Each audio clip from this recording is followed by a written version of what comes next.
ਕਹੋ ਨਾਨਕ ਸਭ ਤੇਰੀ ਵਡਿਆਈ, ਕੋਈ ਨਾਉ ਨਾ ਜਾਣੇ ਮੇਰਾ। ਦਸਾਂ ਪਾਤਸ਼ਾਹੀਆਂ ਦੀ ਆਤਮਕ ਜੋਤ, ਕਲਯੁਗ ਕੇ ਬੋਹਿਤ, ਨਾਮ ਕੇ ਜਹਾਜ਼, ਹਲਤ ਪਲਤ ਕੀ ਰੱਖਿਆ ਕਰਨ ਵਾਲੇ। ਧੰਨ ਧੰਨ ਧੰਨ ਸਾਹਿਬ ਸ੍ਰੀ ਗੁਰੂ ਗ੍ਰੰਥ ਸਾਹਿਬ ਜੀ ਮਹਾਰਾਜ। ਆਪ ਜੀ ਨੇ ਅਪਾਰ ਬਖਸ਼ਿਸ਼ ਕਰਕੇ ਪਾਤਸ਼ਾਹ ਸਾਈਬਰ ਸੰਗਤ ਨੂੰ ਜੋੜਿਆ ਹੈ ਜੀ। ਆਪ ਦੇ ਗੁਰੂ ਵਿਚਾਰ ਆਪਣੀ ਰਸਨਾ ਤੇ ਆਪ ਬੈਠ ਕੇ ਗੁਰਮਤ ਅਨੁਸਾਰ ਕਰਾਉਣ ਦੀ ਆਗਿਆ ਬਖਸ਼ੋ ਜੀ। ਸਹੀ ਪਿਆਰੇ ਮਿਲੋ, ਜਿਨ੍ਹਾਂ ਮਿਲਿਆ ਆਪ ਜੀ ਦਾ ਨਾਮ ਚਿਤਿਆ ਆਵੇ। ਨਾਨਕ ਨਾਮ ਚੜ੍ਹਦੀ ਕਲਾ, ਤੇਰੇ ਭਾਣੇ ਸਰਬਤ ਕਾ ਭਲਾ। ਵਾਹਿਗੁਰੂ ਜੀ ਕਾ ਖਾਲਸਾ, ਵਾਹਿਗੁਰੂ ਜੀ ਕੀ ਫਤਿਹ। Vaheguru Ji Ka Khalsa, Vaheguru Ji Ki Fateh Ji. This is Ravinder Singh connecting with you again from Columbus. Welcome to this session of Coach Gurbani.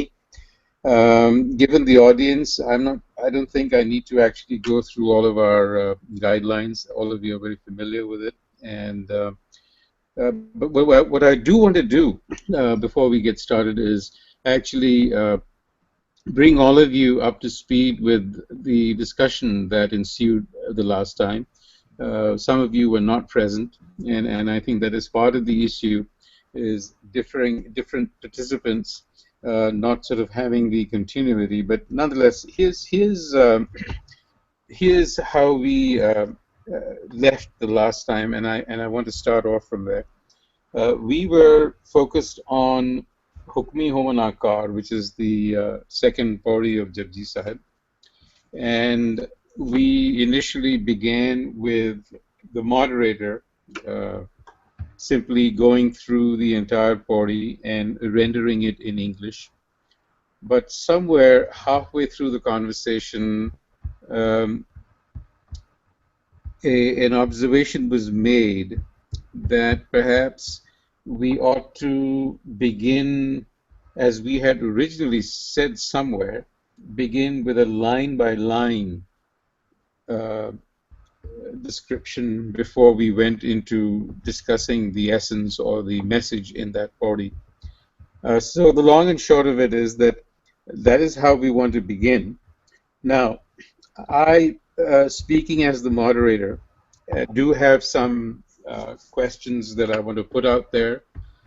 We don't need answers right away, but one of my thoughts is, if we are going to do that sort of thing, which I think I'm fine with, certainly I think that's a good way to go, it becomes important for us to be able to identify beforehand, I think, who's going to do which line. I mean, how do we make that assignment? Do I just call out people at random and say, can you start off with line 1, 2, or 3? It seems to me, based on discussions, that it might be better if we pre-assigned, sort of gave participants some sort of homework to do. So in other words, if I said to you, Inderpreet Singh, I'd like you to come prepared to speak to the first line of the second pauri, Hukmi Homan Akar, Hukum Na Keha Jai. So this way he knows what he's expected to say in the time frame that he has. He's also then expected to prepare in such a way that he can anticipate any follow-up questions. So if he doesn't know what he's going to speak to, and I just pick on him here, I'm sure, given that this is Inderpreet Singh, he'll be just as articulate. But the fact is that it might just be better for him to be prepared rather than sort of doing it off the cuff. Do you see what I'm saying? Do you want to chat? Does anyone want to speak? I mean, this is open to everyone. So how do we do this before we get started on this discussion?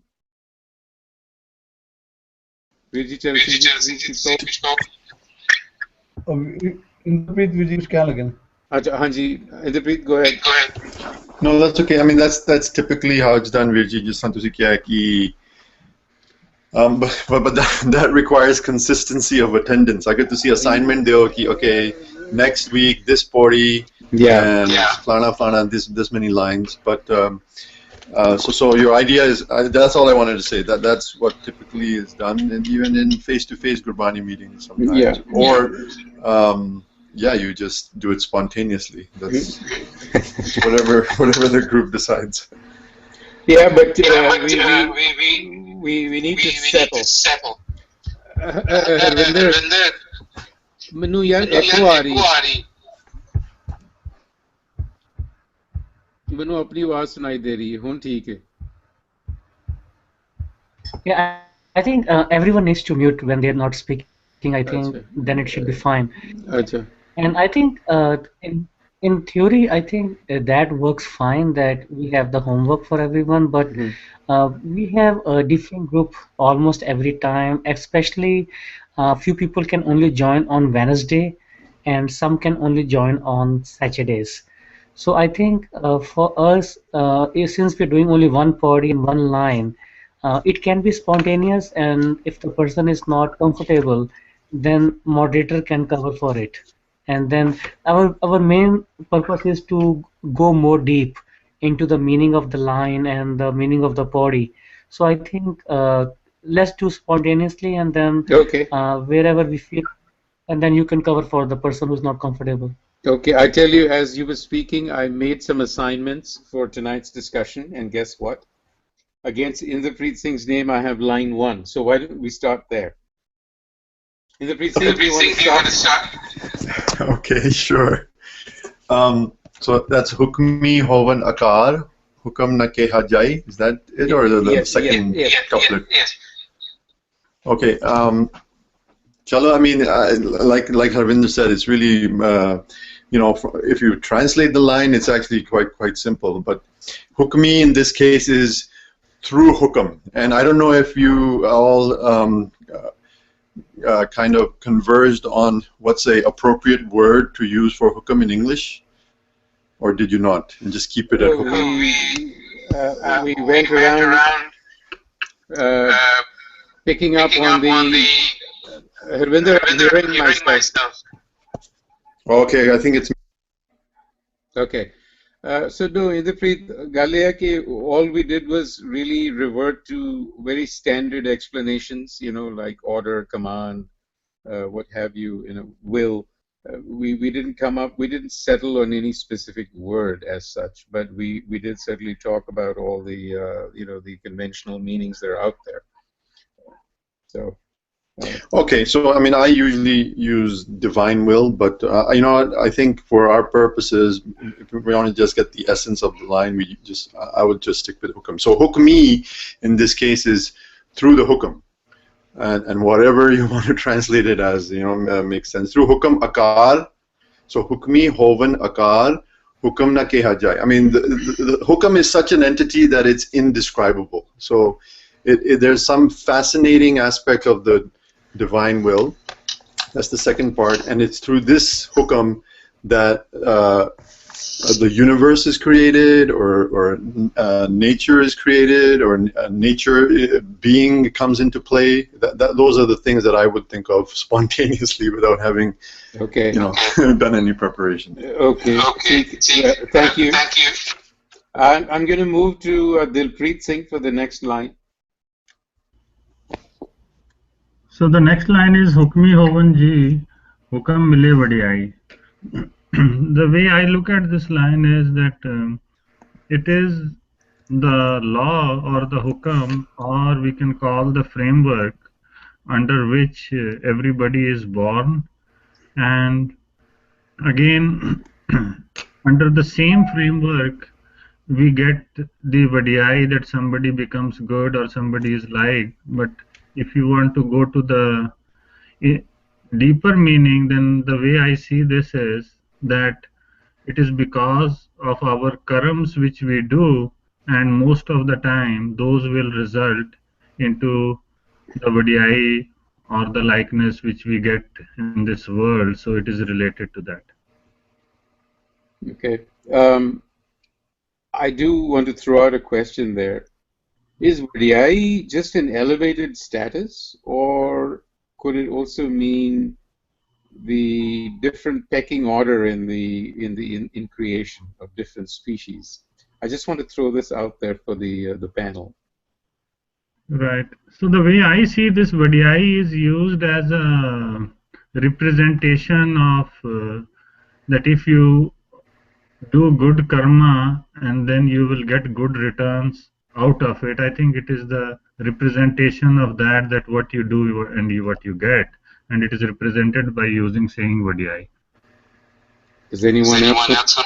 There is another that I've usually understood this to be, just Punjabi, and then the vadiyai ki hai, like what is its nature? Mm-hmm. So the preceding section of the sentence explained ki through hukam, living beings come into being, and each of them get a specific kind of nature.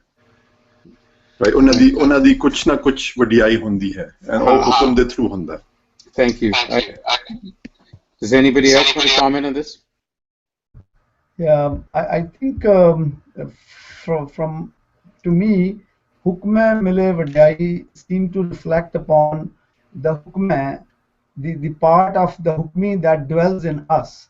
We cannot connect to the creator directly, but it is through the internalizing of the hukum that dwells in us, hukme. It is through that we can connect to the vada, vadedi vadai. Okay, that's an interesting take. Ekunkar Kaurji, do you have a perspective on this? I'm sure you do. Well, I had a different experience when I was translating it, but I don't know how much it will resonate with people. But hukam malay vadiyai, to me, the malay means to become one with the hukam and to join with the hukam, and that it's by merging into hukam that we become great. And that's how the line spoke to me. Okay. All right. We'll move on to the next line, which is hukmi uttam neech hukum lik dukh sukh paiye. And Ekunkar Kaurji, actually, I have your name against that line. So. Okay. So hukmi uttam neech, in the hukum uttam neech, there's people who are high and people who are low. There's the high status or the low status, or the good or the bad, however you want to look at it, but high and low. And hukum lik duk suk paya, so that in hukum people obtain what's written for them, and it can be pain or peace. So in the hukam, you get what's written for you, and pain and peace are both part of it. Okay. Let's move on to the next line, and then we'll come back to a general discussion around this, but I want to get through the lines first. Inderpreet, do you want to take the next line? Ikna hukmi baksis, ik hukmi sada pawaiya. Oh, what about Harvinder and yourself? Moderator. Chalo, Harvinder Singh can take one. Harvinder Singh.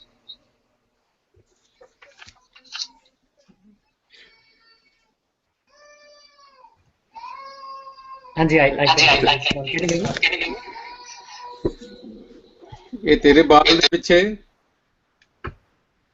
I think the echo is coming from the interpretation. Can you hear me now? Hanji, Hanji. Okay, so I think the line is Ikna hukmi bakshis, ik hukmi sada po aayi hai.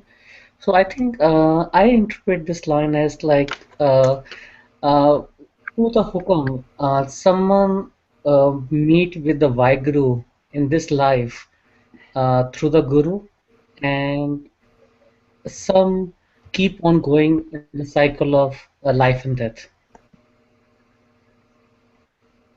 Okay. Thank you. All right. So And I think we will.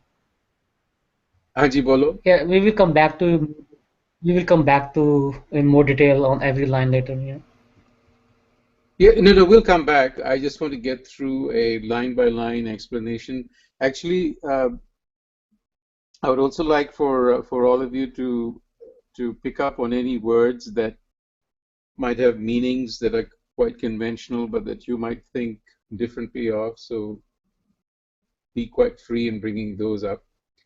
So now we're coming down basically to the essence, basically the crux of the message.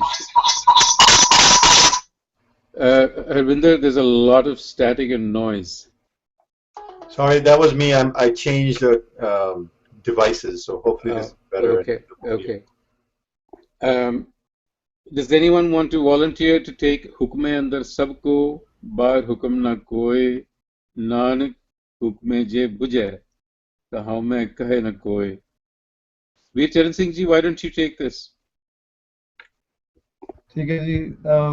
For me, this whole body is about the presence of the Creator, the Hukmi outside. When it is the Creator, when we refer to him outside, we are talking about Hukmi, and when we are talking about his internal dwelling along with the human, then we are talking about Hukmah. So a take on first before I go to the Hukme Andar Sabko. When we read Hukmi Uttam, Nicho Hukme. So I give a pause after the Hukme. So Hukmi Uttam, Nich Hukme. So there is a resonance, there is a continuation between the up and the down of the Hukme. External and the internal are resonating in such a continuity that with their movement, it is the Dukh and Sukh is written along. One is the separation from the Hukmi, and then another is the connectivity again with the Hukmi. So Dukh Sukh is the separation and the connection of the Hukmi because of the movement of the Hukmi inside and the outside. That's how I take. That's a little different, but I just shared it. Hukme andar sabko bahar hukam na koi means the one which is external and the one which is internal. There's nothing beyond that, and we cannot describe the whole bismad or the whole the process in just words.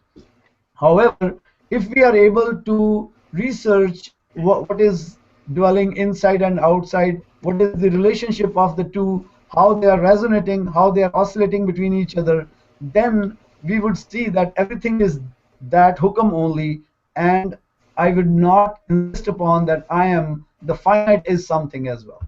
That's how I take. Nanak hukme je bujhe. Once we are exhausted in our research of finding how this whole game is being played, we will never ever think of being finite in a Hukm term. That's how I take. Thank you. See, thank you, Ji. Let's put aside the last two lines here, the essence, for a minute. Let me go back to the point that Inderpreet Singh made earlier on about Vadiyai being nature. I want to go back there because I think that's an interesting point, and I find that it resonates with me, so I do want to bring it up.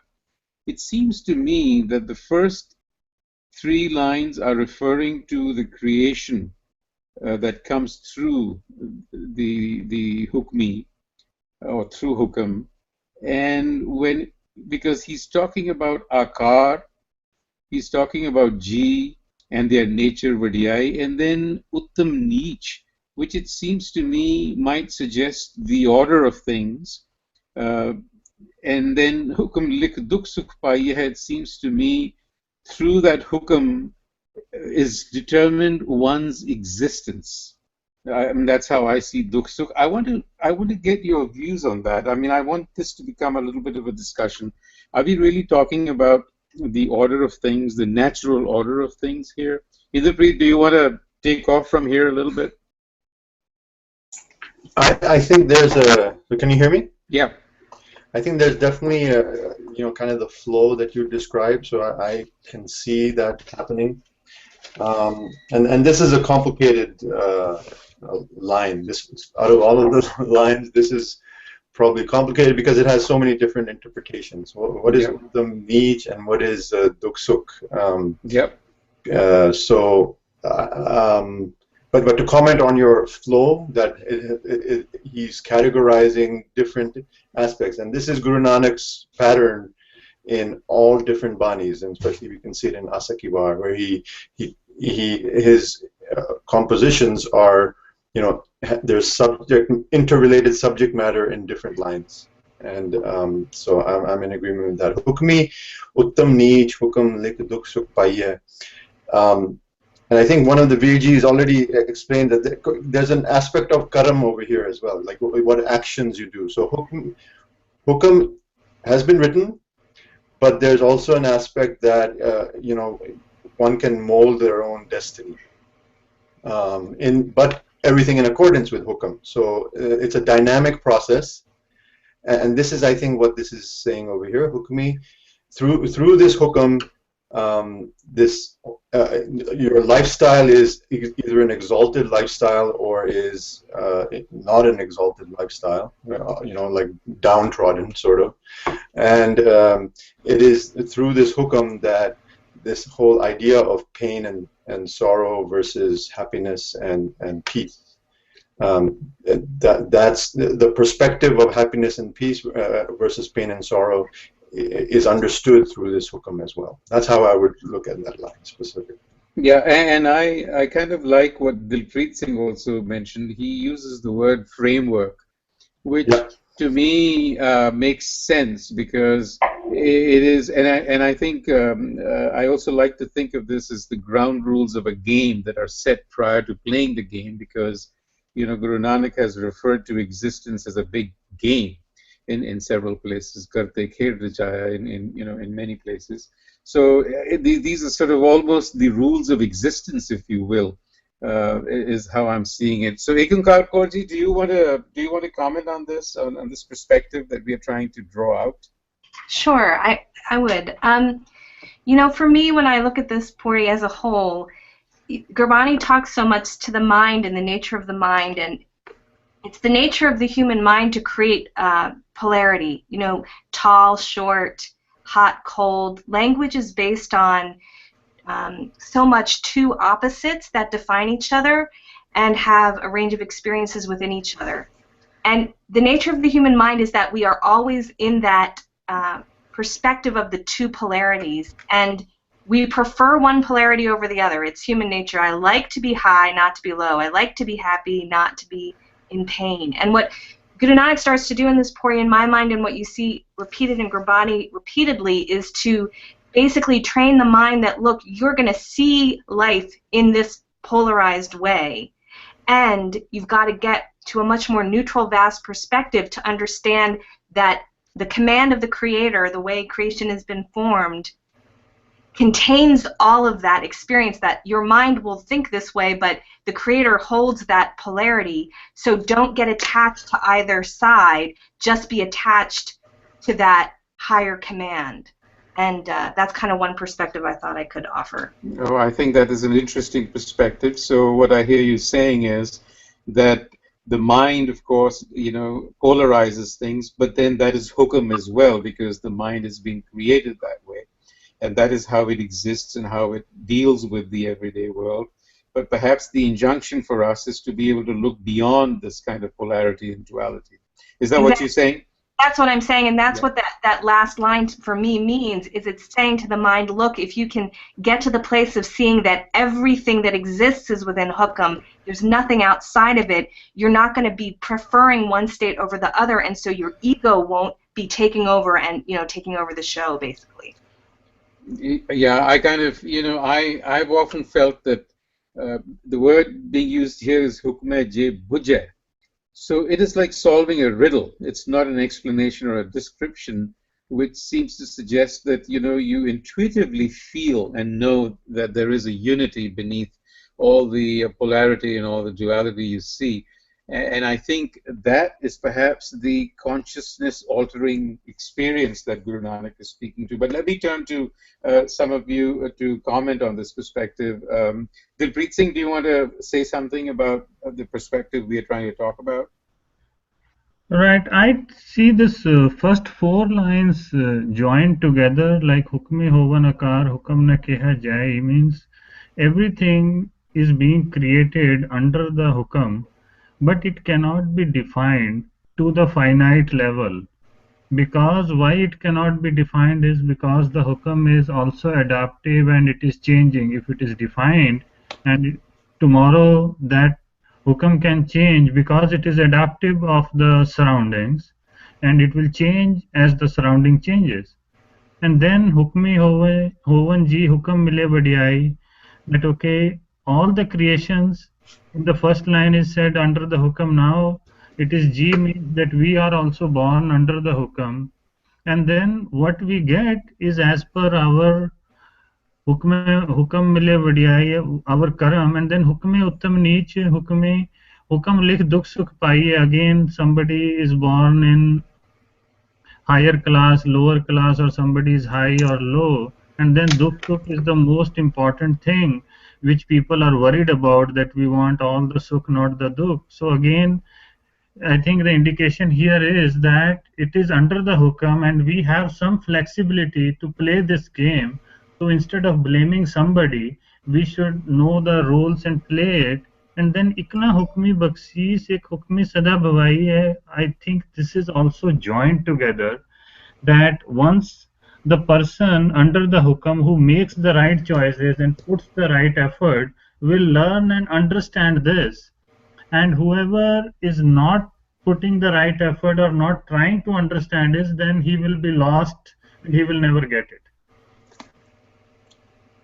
Thank you. That you bring out an interesting point.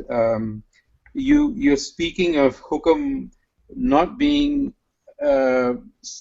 not lending itself to description simply because it is very dynamic, and I find that to be a very interesting observation, because I think what you're saying here is that this whole ecosystem that we are a part of is very dynamic, and we are part of nature, not quite divorced from it. So what we do, the choices we make collectively, does impact the entire system. So I like to think of hukam, as you were suggesting, as something that is always emerging, something that is always emerging, that you can see the contours of, but perhaps can't describe fully.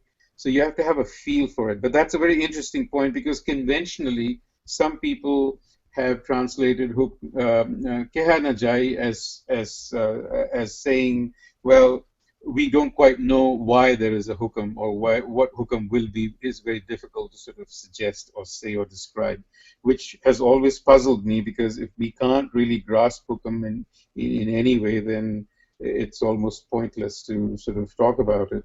But I like the idea that we can grasp it to a degree, we can experience it, we can see it, but maybe not fully explain the phenomena. Charan Singh Veerji, I haven't asked you to comment on this perspective.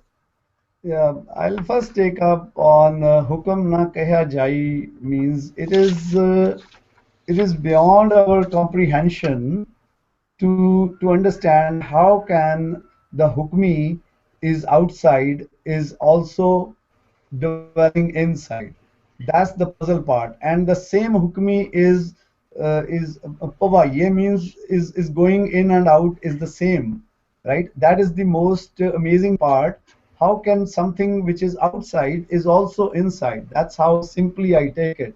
And that is why it cannot be described, because when we start describing from inside, that is outside, again it's outside and is inside as well. But as Bani says, hukam na keha jai is explainable through Gurbani, through Naam Bani, not through the language that expands, language that changes, but the unchanging nature of the hukam is that it is inside as well as outside, dwelling in a oscillating in a way which is undescribable. That's how I take it. Okay, any further comments on this perspective? Ravinder, do you want to add anything?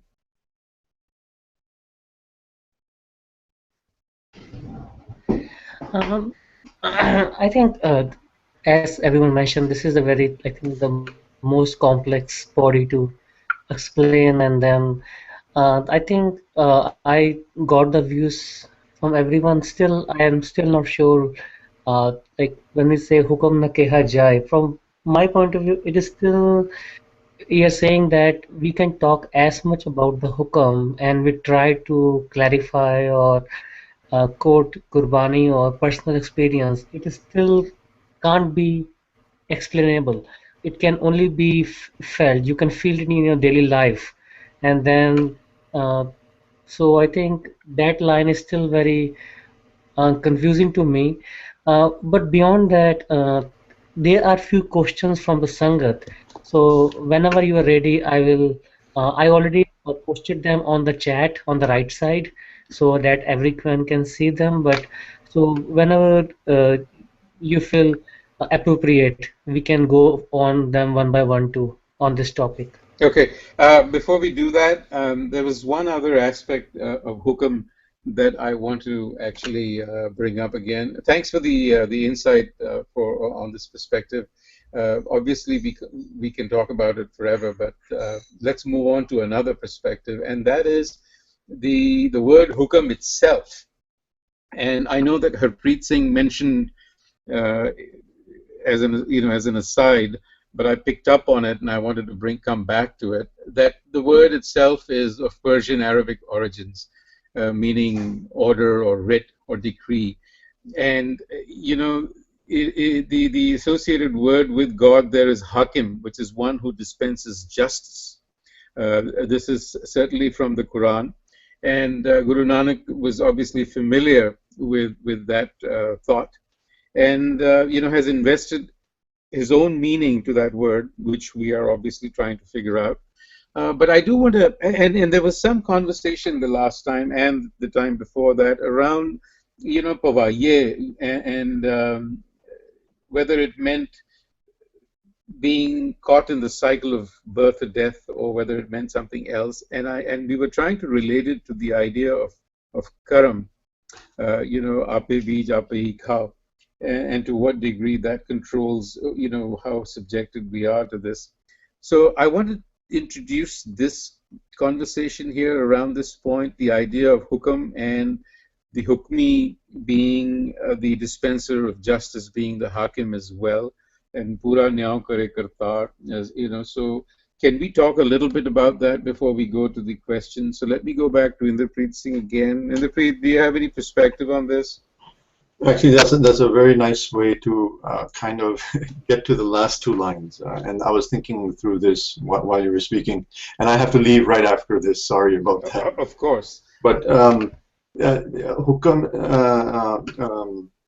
the last line is Nanak hukme je bujhe ta home ke na koi. And so this whole idea, if someone or some entity believes that they are in control of the destiny of the universe, then they are mistaken, is what message I get out of this. Because and like you said, pura nyao kare kartar, and as we're commemorating the 30th anniversary of what occurred in Amritsar 30 years ago, at the end of the day, if anyone thinks that they're going to get away with it, that's mistaken, because that's not in hukam. Hukam is the one who, as you said, the hakim is the complete deliverer of justice. The problem that individuals and communities, organizations, political and religious leaders have is they think that they are the hakim, and not that ultimate divine reality, Vaheguru. So the last line, I think the whole idea Guru Sahib is trying to present over here is, by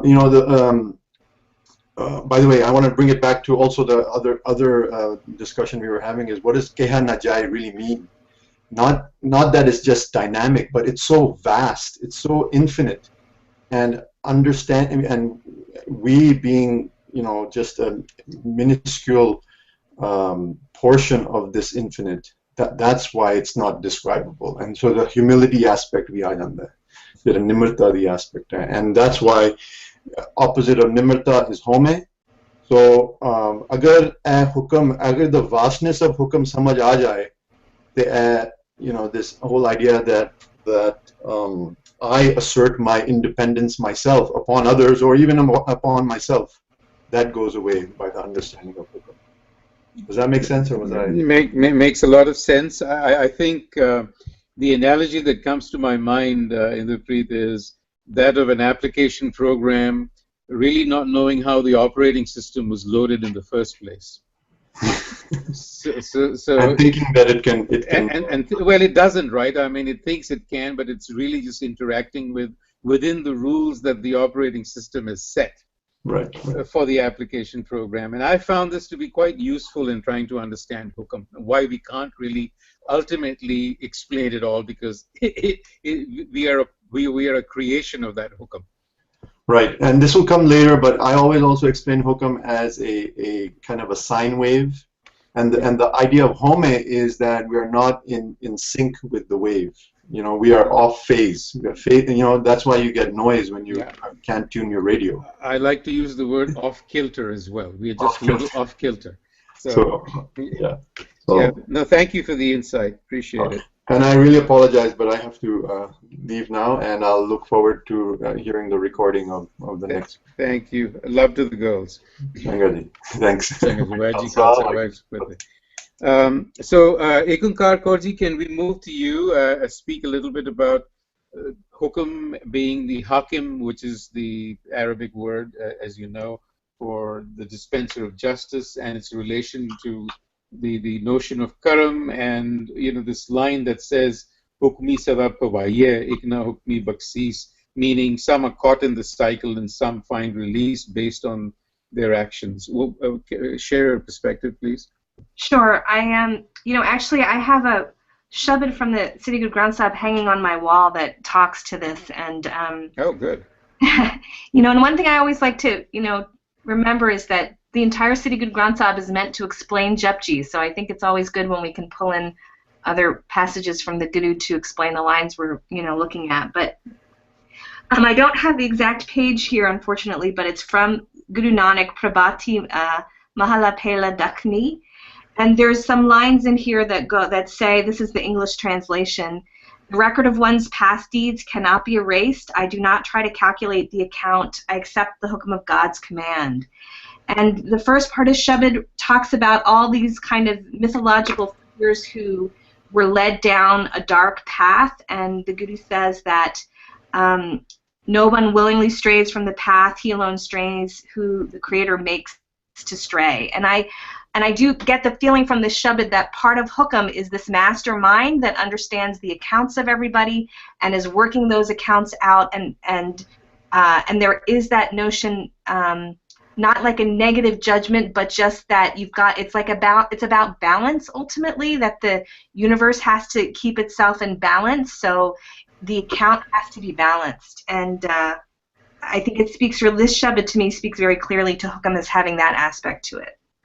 Okay, so basically, if I understand you correctly, you're suggesting that whatever we do obviously has an impact on the balance of the ecosystem. I like using that word, but the entire existence, if you will.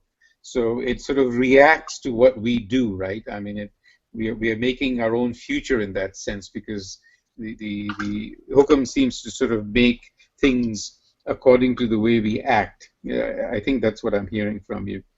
Yes, I think you know, the analogy of the sine wave and the ego not aligning with it, it's even more than that, that when the ego is pushing against that sine wave, the wave pushes back, you know, because the point is to get to that balance place.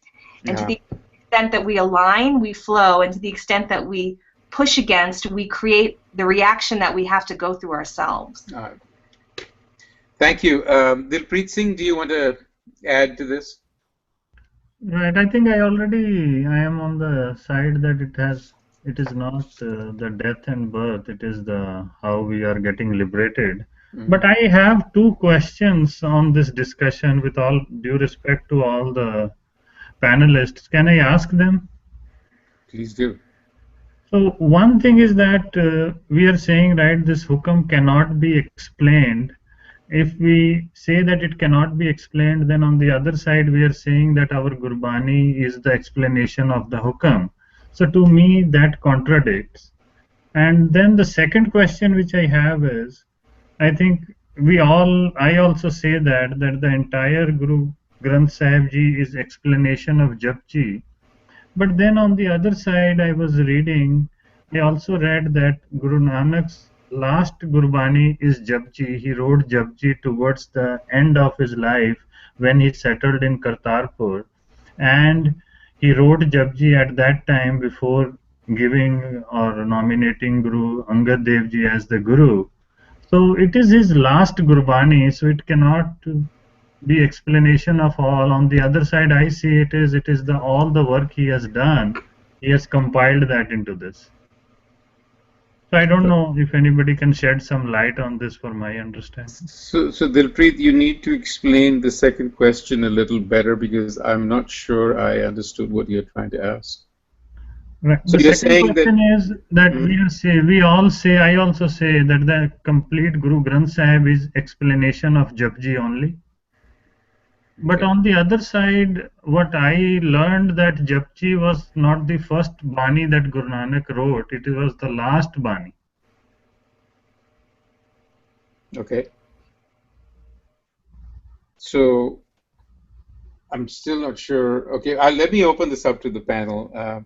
So let's go to Charan Singh Virji since he was next on the list anyway. Virji, do you want to talk to the notion of a hukmi and a dispenser of justice, and then address Dilpreet Singh's questions, and then we'll make the round? Yeah, I think one of the key changes that Guru Nanak happened during Guru Nanak's time was a challenge to the existing norm that this nature, what we see, is artificial, is illusion, right? Which was the prevailing understanding. So when Guru Nanak affirmed that the nature, the shape, the form, the humans are not an illusion because they are created by the Creator, that is one point we should not be ignoring when we are talking about the hukmi. Hukmi, that in that sense becomes the sacha. The one who is the creator, the one who is the truth, is that who has created the nature, and if he is dwelling along with the nature, nature cannot be false, it cannot be illusion. That's one aspect which I wanted to share. Secondly, what Virji has said, that if we are saying hukam na keha jai, and still we are mentioning that Gurbani is explaining that this is how it works. When we say hukam na keha jai, let's pick up hukam. What does hukam mean? Hukam means Bani at other places has reflected eko naam hukam hai. So we take a thread to the next level where hukam becomes the most sought after thing for every Sikh, that is the naam. When we explore this more, then naam and Bani are synonymous at places. So when we come to naam and Bani and what we are reading as Gurbani, that means a connection to the hukam is through the naam Bani. And that naam Bani is the Sachi Bani. Satgur Bajo Hor Kachi Hai Bani. What is that Kachi Bani? What is that is changing? Because the Gurbani is a unchanging, and it has originated from the Tur. That's why it is unchanging. So this is a little bit,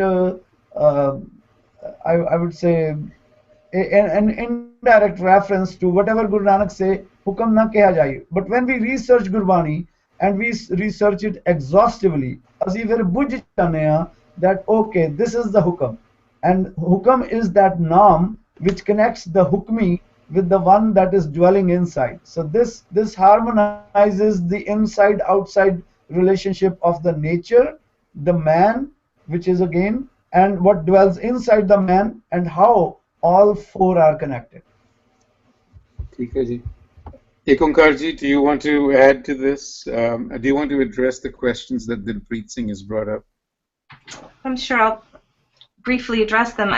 In terms of the, not being able to speak about hukam, I find that that's just a pattern in Guru Nanak's writing in general, is that he'll say, I can't talk about this, and then he'll go on and he'll talk about it. And I think that it's a training that he's describing something, but he doesn't want us to get caught in the idea that what he says is a fixed idea that we have to, it's kind of a way of making sure that the mind is in check and doesn't grab on to what he's saying. But it's a common poetic thing where he says, I can't talk about this, but here I'm going to talk about it now. And so I think it's just a way to keep our mind in check, that what we're hearing, to not be attached and limited by what we're hearing.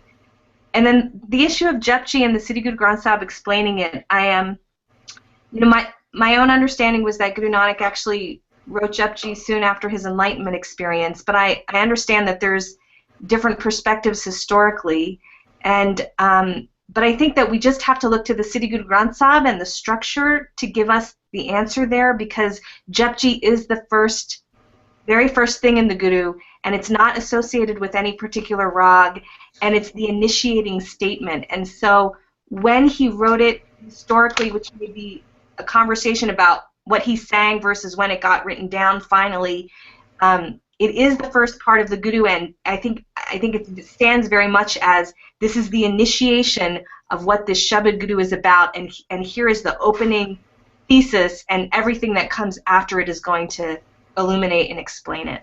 So that's just my thoughts about that particular. Thank you very much. Very enlightening indeed. So Dilpreet, on the first one, I would defer to what Ekunkar Kaurji is saying. That's exactly the way I think about Hukum Keha Na Jai. It's the idea that not to get fixated on any one idea. And also the fact that because things are so dynamic and ever-changing, constantly changing, it cannot be fixed. And perhaps that is what is being said here. And on the second one, I think, as Ekunkarji referred earlier, there are many explanations about when the Japji was actually compiled. There is also the thought that this was actually compiled by Guru Angad at the behest of Guru Nanak. This was a preparation for, the passing on of the Guruship. But be that as it may, Ekunkarji makes another very important point. The structure of the Guru Granth Sahib itself is something to look at. It starts with Jap, which also can be seen as a command, if you will, from the Guru to reflect on the Bani that is coming, and it is right at the very beginning. And I will also tell you that, as a child, traditionally, conventionally, Sikh tradition, and this is only a traditional answer, refers to the story of Guru Arjan, also mentioning that Gurbani is in fact an exposition and an enunciation of what is in the Japji. So anyway, I don't know if that answers your question or not, but here we are. Harvinder, do you want to add anything? I'm sorry, before we go to the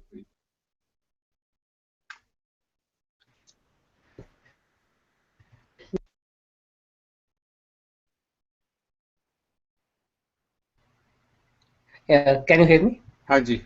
Yes, sorry.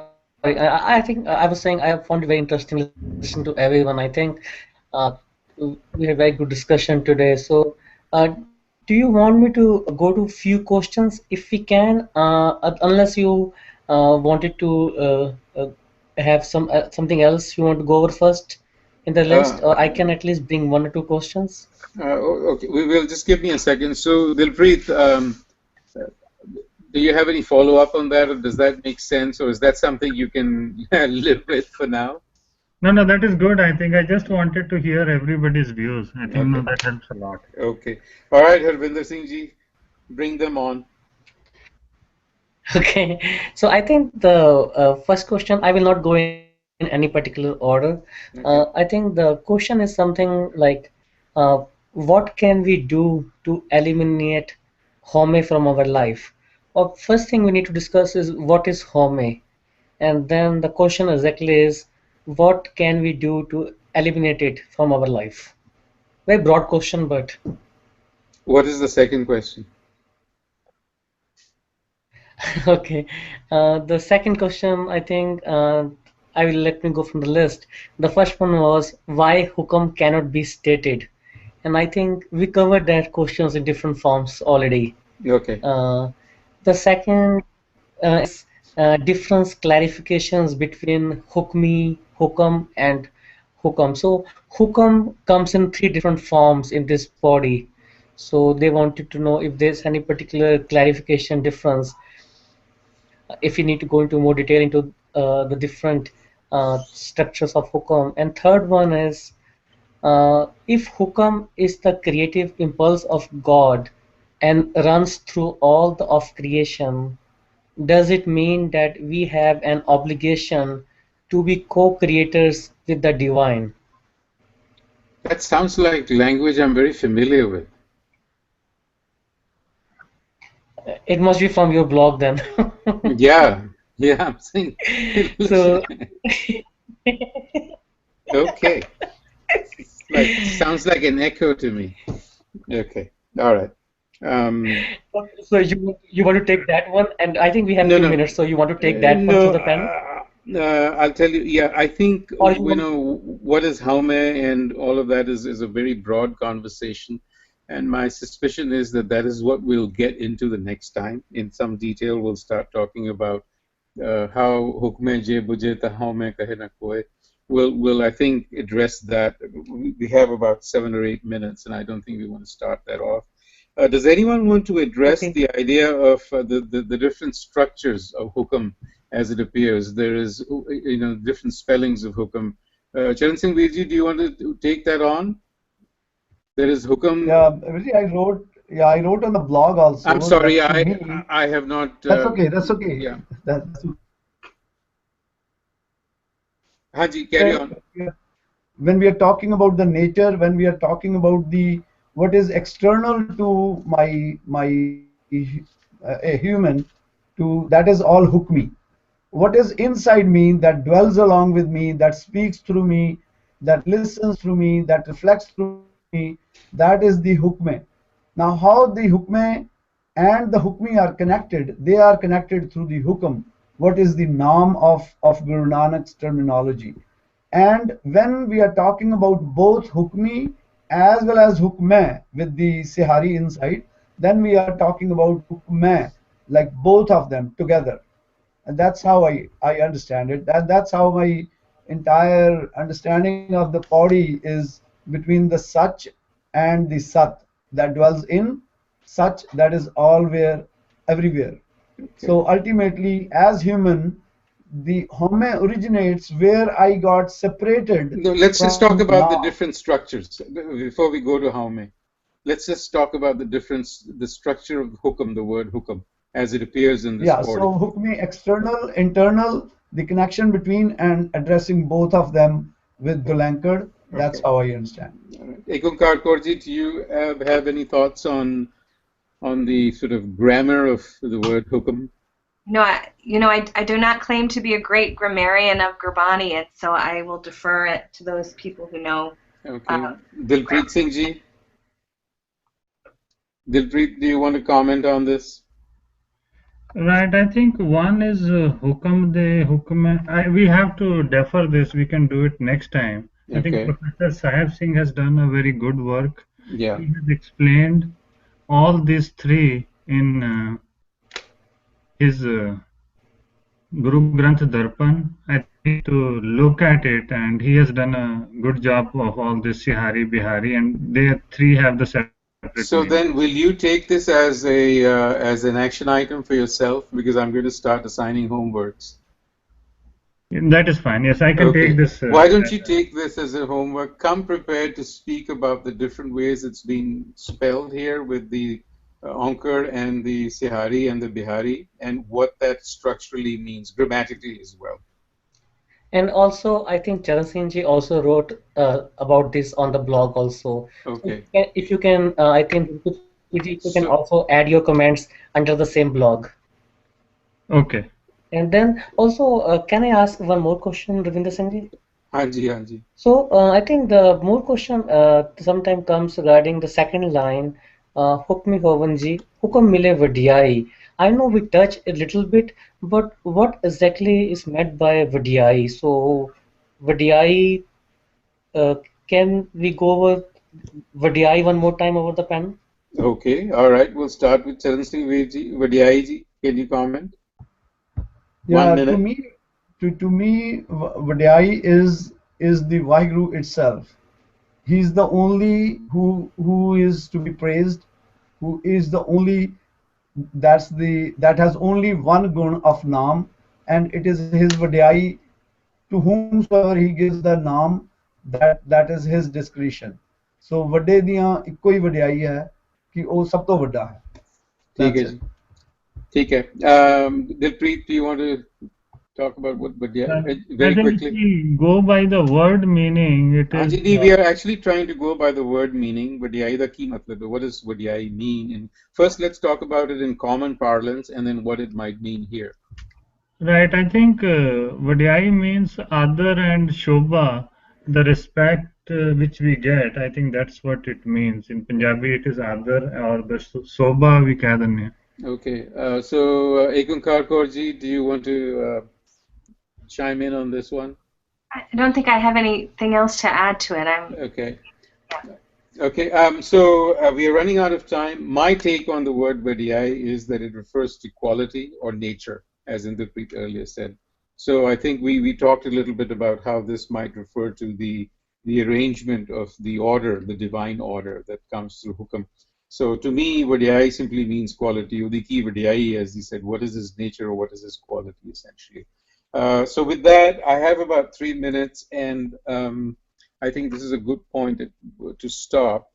I want to thank all of you again for a terrific discussion, very enlightening and certainly very stimulating to me and hopefully to everybody here. The plan of action is that we will meet on Saturday at noon Eastern Standard Time, and we will continue our discussion but be more focused on the notion of haume and how that relates to hukam. What is the relationship between hukam bujna to sort of solve the riddle and haume kahe na koi?